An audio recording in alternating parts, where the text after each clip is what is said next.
spoiler-ridden thoughts on The Bear Season 4, Episode 3. And the episode is called Scallops. The singular, Scallop. The episode is rated TVMA, so will this video be. And yeah, another episode. I loved spoilers for the episode as well as all the ones leading up to it. Let's dive right in. So, yeah. Let's see. I think a good place to start. See, I don't remember how the episode began. No, wait, yeah. Fuck. Here we go. Yes. The montage of Sid cooking with a song about like dancing with a ghost, which, so I guess like Patrick Swayze? I could see that.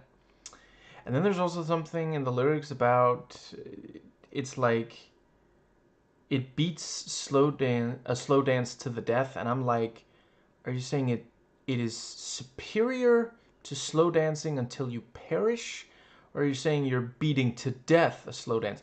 I'm gonna move on. But yeah, montage of her cooking, and then she serves it to Carmi, and even though like he says it's perfect, she's like, so is it good? Because she's just so unused to him saying something even remotely that nice, and then he says it's better than perfect, and just the smile on her, like she tries to hide it, she tries to be like, yes chef, that was a satisfactory comment, and I'm gonna move on, but she can't help but smile, that was very nice. And let's see. Yeah, good scene with Ibrahim, and I'm afraid I forgot the other guy's name, but wait a minute, sir, you mispronounced Ibrahim's name, but he did correct himself once he learned the right one. But yeah, it was pretty funny, the thing of, okay, so step 1, okay, I see we can skip to step 30 of 5. Good. And let's see, what's the other thing with yeah, so is every dad on this show chopped liver? Like, Sid's been ignoring hers. He also calls this, genuinely sweet, it's just like, I just want you to know I love you, Poor Emmanuel can't get his daughter on the phone. And, Marcus is also, like, not answering his dad. Dude, Marcus, you're gonna end up regretting if you keep just not communicating with your dad. One day in the future, like, you already lost your mom. One day in the future, if you go long enough, you're not gonna see him again until he's on his deathbed. You're gonna go up to him, you're gonna say, Dad, I'm sorry. And he's gonna say, hi, sorry, I'm dead. And that's gonna be a very funny dead dad joke, but it's also gonna be kind of sad. For you, primarily. But yeah, apparently he left a weird voicemail, and I like the thing, then we have the, don't, Carmi, don't smoke. You already got us a C rating, remember? Yeah, it's like a no smoking request on your cigarette break. I'm sorry, I'm gonna try to keep those to a minimum. I'm just not used. That album was recently referenced in something I watched, and now it's stuck in my head. But yeah, the thing about okay, so before we continue, I'm a level with you. I have no fucking clue what to say about this. I just want you to know that, And Mark is like, oh yeah, that's why I asked you. Great, as long as we understand each other. Let's see. I think that does bring us to, yeah, Donna trying to sell a house. It's just, I that's something I'm really gonna miss when this show is over. I'm gonna have to find somewhere else to see Jamie Lee Curtis in something. Just yeah, been a fan of her for 20 plus years, I guess, by now, and just yeah, she continues to be so. The thing about those are Gucci. Well, they're not Gucci, but they're like inspired by Gucci. And then later she is like, oh yeah, I fired off some bullshit about the just yeah, she's so fucking good. Um, let's see. I think does that pretty well bring us right? And yeah, Unc Jimmy stand there, saying, "Hey, I'm sorry," because like they can't afford private school for the kid, um, which, yeah, that is of course gonna, so he's 13 and he's having to change schools, losing all his friends. Just yeah, that is a really big. Obviously gonna bother him, and Unc, like he sort of gets it, so he's like, listen, if you open this door right now, you can kick me in the balls, okay? Which sounds like a good deal, but I think he is also just looking for a very cheap contraception so he doesn't get in this situation in another 13 years. And let's see, right. Yeah, the conversation between Richie and Tiff was great. I also, just so I don't forget, I really liked that, at the end of the scene, we see her standing there in the wedding dress, and the just a little thing like the shoes super mismatching the dress was just pretty funny to me. Good visual, good sight gag. And sometimes I'm a real mark for certain things. I really liked when it's funny because he's so fucking talented, Eben Moss-Bachrach is one of the best actors living right now, and to hear him deliver the line, "I should have been an actor," just like yeah. Um, let's see. I think yeah, and the thing about them talking, and then she's like, "So hey, are you gonna be at the wedding?" And he's like, "Oh, I have another call. I will have to get back to you. Um, is the not gonna happen of Nebriary good for you? Should I call somewhere between never calling you again and gonna pretend I'm busy every time you call?" Let's see. Yeah, the thing with they really want snow, but we can't do that. And he's like, "Oh yes, we fucking can." And when praying to the weather gods fails, he decides on and it genuinely is clever. I forget what this is, like a sand shit. Never mind. You watched presumably you just watched the episode too, or have in your memory. But yeah, that was clever, and it was great to see the joy on her face, and also when he brought the food that they want, which was also such a great. Yeah, I'm sorry. Sometimes it's just nice to see happy people on a show where so much of the time everyone's fucking miserable and stressed the fuck out. And that was also great. Trust me. And he does, and it works out. That was a great, really. They are in some ways really getting better at this, working as a unit and all this stuff. Let's see. I think that does get it. Yeah, and it was also pretty funny when the facts can't quite. I was put in charge. You're not doing anything I'm saying. And meanwhile they're standing there and they're not really. The others. The non-fac characters in the scene are just kind of standing there. That none of them are like intervening. Which like.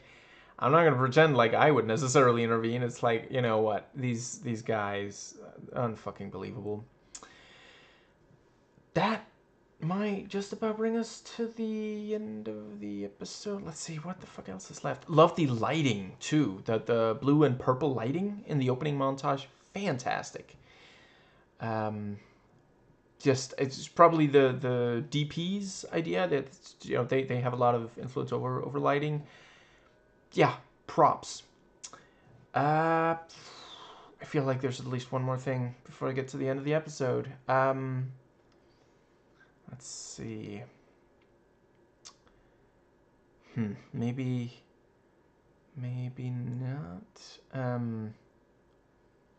I know I've said it in videos on earlier episodes. Really do love how much the tones improved in the kitchen. So much nicer to each other now. Right. The thing with, you know, yeah. So he's talking to the guy who, you know, they say his name by the end of the episode. The Uber, I think. But I don't fucking remember. I guess I'm supposed to recognize that. Oh, was that the one they said we're waiting for this guy, but nobody knows what he looks like, and that was that guy, I guess. So yeah, I guess he's going to give them a very good review based on what he said to Richie. But the thing about, you know, so hey, you want one of those Chicago beefs, right? Like, I mean, okay, if you're twisting my arm, geez, just put a gun to my head. Why don't you? Fuck me. I guess I'll do the thing that I clearly really want to do. Jesus Christ. And yeah, it was also really nice that all of them came out to see the snow. I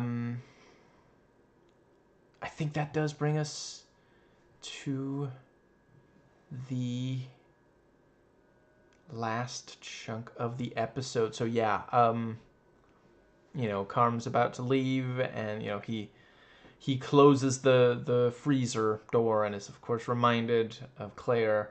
Really nice little... See, that's, again, this show, I love how much it trusts its audience. Lesser shows would have had, like, a visual flashback to her face, or you hear her voice, you know, like, yeah, play that, you know, I'm sorry to hear you say that, Carm, or something like that, you know. I don't know why she's suddenly Hell 9000, but yeah, we don't need that, because we fucking know what he's thinking there, you know. So he gets on the train, and then he gets back off, and, you know, we don't actually see it, but slightly further down you have Gene Hackman. He's like, oh god damn it, he got me. But yeah, runs and gets up to the, you know, knocks on the door, and it's fucking Ted there.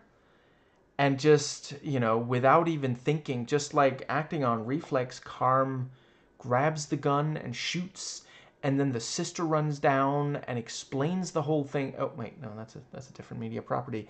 But yeah, I'm not gonna lie, there were seconds there where I was like, they're not actually gonna... No, there's no fucking way that Ted and Claire got together. That's not her at all. You know, that is fucking character assassination, and I'm not gonna stand for it. Well, I'm sitting down watching. I'm not gonna sit for that.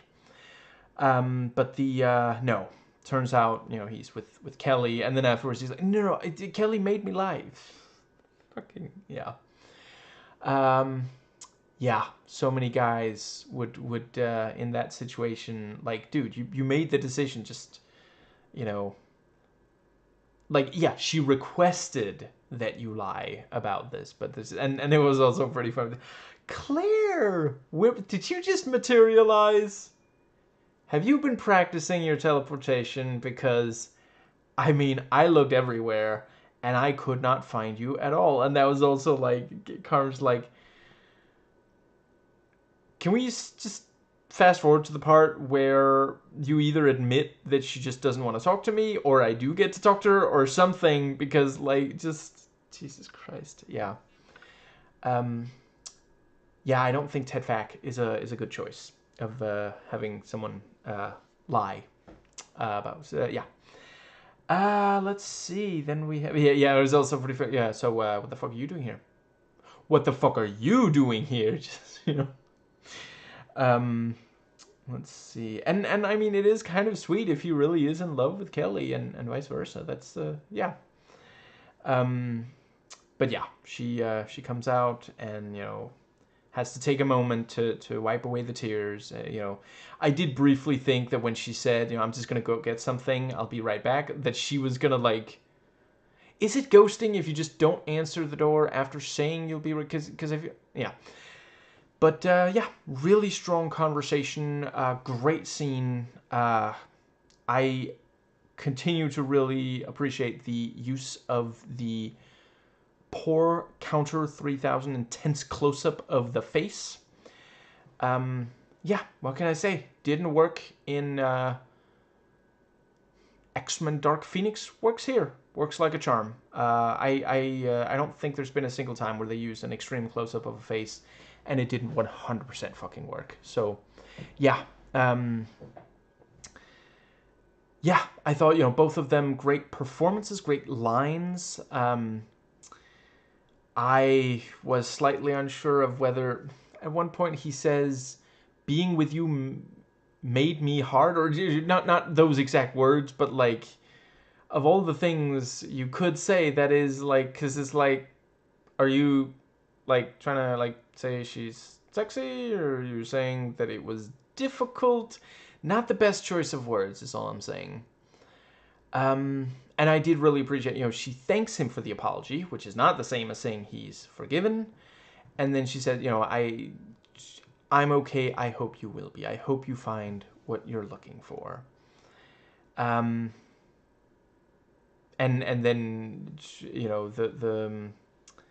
yeah, he makes a call and gets, asks for a change in the agreement. But yeah, the thing about, it felt like I was on fire. Which, again, is one of those that's, yeah, maybe be a little more specific. Like, you mean, because I think what he means is it was like passion. It felt, it was big. Fuck, now I'm making the dick jokes. I watch a lot of Jimmy Carr and Catherine Ryan. And recently also Nikki Glazer, so it's on my mind, How much dick is that? A lot. Yeah. Let's see. Yes, I am at some point got a lot on the schedule, but at some point I will do some more Tarantino movies. Anyway, yes. Yeah, and he does clarify what he means. It was a good thing. And she talks about she thought she made mistakes and it was scary. Maybe it would be even scarier, but maybe it could have worked, kind of thing. And I do really appreciate, she's not saying maybe it could, maybe it can work. She's saying could have, past tense. Yeah, I do think it's going to take a lot for them to get back together. I don't think it would necessarily be the worst series finale if they did somehow maybe just like say maybe they can make it work, kind of thing. But he did really fuck up, both in the freezer and then which is difficult because it's cold in there, god damn it. But the also the ghosting, the bad kind of ghosting, not the Swayze kind. Anyway, yeah, just such strong performances from both of them. It really feels like you forget that you're watching actors deliver lines of dialogue that were written for them. It feels like an actual conversation between two people in the real world. Fantastic. Yeah, I think that might just about cover. Yeah, I thought it was really strong when she said, I'm not gonna sit here and help you do the right thing, or there was something along those lines, because yeah, this is, it's been months, and as she points out, we've known each other forever. That was also a great use of cross-cutting and the not to be confused with Crossfire as the LAPD, and was it LASD? That was yeah, just recently watched the DAC domain, Dead Domain, Jordan's video on the No Kings riots, protest shit. Now I'm repeating the fucking conservative bullshit talking points. The protests, and yeah, I quite appreciated the part where Jordan pointed out about the yeah, Because when all you have is a hammer, everything looks like a nail. They were so fucking eager to shoot, so they ended up fucking... Jesus fucking Christ. Anyway, let's see. That was the, yeah, the cross-cutting and them talking over each other and such. And yeah, can't go too long in this show without people shouting and saying fuck and arguing and shit. Anyway, yeah, after the conversation, you know, he gets out the phone. I'm not the only person who loved that. I mean, I get why it's, you know, it starts by saying, you know, the contact listing starts by saying Sugar's boyfriend. Because, you know, yeah, who knows, maybe he'll get someone else with a similar name, or yeah. But then it still says Pete question mark? And, yeah, yeah. I swear, he gets no respect, no regard. And then, so yeah, he calls him, hey, yeah, Pete, shut up.